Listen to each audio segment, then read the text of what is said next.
Yes, there are Christian nationalist influencers. Let me introduce you to the Theo Bros. We can't force people to have faith in Christ, but we can as a people order that. I'd rather have a Christian monarchy than our current state of affairs. We could argue that now is the time to arms again. So the Theo Bros are a group of mostly millennial Christian pastors and influencers. Many of them, most of them even, will tell you that they are Christian nationalists. We are indeed Christian nationalists. They're purposefully extreme and extremely online, so they're obviously connected to JD Vance. There's this group called the Rockbridge Network. JD Vance was a founder.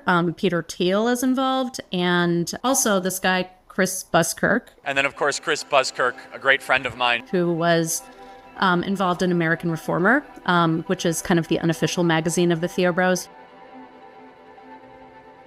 I think it's important to say that not all of them hold every belief. That being said, I think some common beliefs that I have encountered are that we should be repealing the 19th Amendment. They'll talk about the dead Constitution and how the 10 Commandments should take its place. I want a Christian nation more than a republic. I think all 10 Commandments should be legislated and enforced. Some of them talk about prison reform, and by prison reform they mean public flogging instead of prison. Some of them talk about executing heretics. Involved in that is also execution of gay people. But it's not just online. They're doing conferences, writing books, doing events. One of the things that's been interesting lately is that some of their events have started to overlap with some events of more kind of mainstream politicians. And I think probably the most prominent example was the National Conservatism Conference, where you had Doug Wilson speaking at this conference. And of course, coming to the high treachery,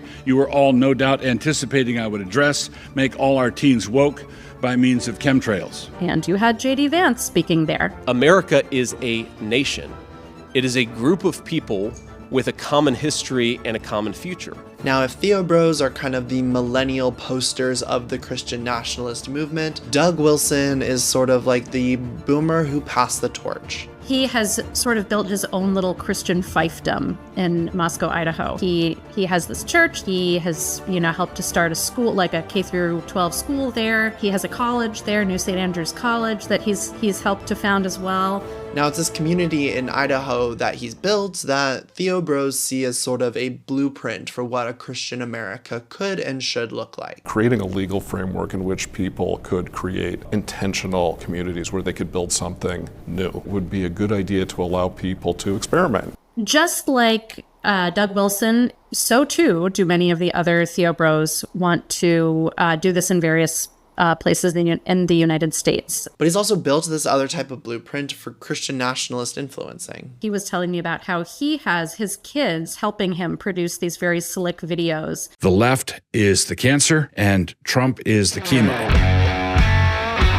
He's taking some of these ideas, he's really making them for a broader audience and for a younger audience. Now at this point, you might ask, where are all the women? If you asked some of these guys where the women were, they would say they're at home, like taking care of the kids. Godly women want to feed their men.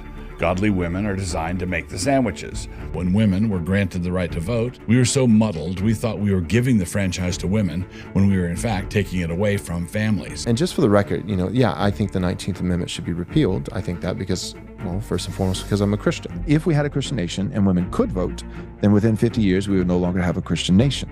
They don't think that women should be in leadership roles. They don't think that women should be out there voicing their opinions. As we already know, Vance holds very particular views on gender. If you bought into an idea that it's liberating to leave an 8-week-old baby to go work 90 hours a week at Goldman Sachs, you've been had. You have women who think that truly the liberationist path is to spend 90 hours a week working in a cubicle at McKinsey instead of starting a family and having children. To me, what it is sort of a value system to replace the fact that they're all fundamentally atheist or agnostic. The people who are most deranged and most psychotic are people who don't have kids. It's clear that they see JD Vance as someone who will help further their vision of a country that puts Christianity above all else. I think if these guys saw one of their collaborators in the White House, it would be proof to them that all of the effort that they have made, all of the time and money that has been invested, that it was all paying off. There's so much more to this story, including connections to Project 2025, more about the web of JD Vance and Theo Bros that I can't even dream of touching on in a video like this. So go read Kira Butler's full piece at motherjones.com.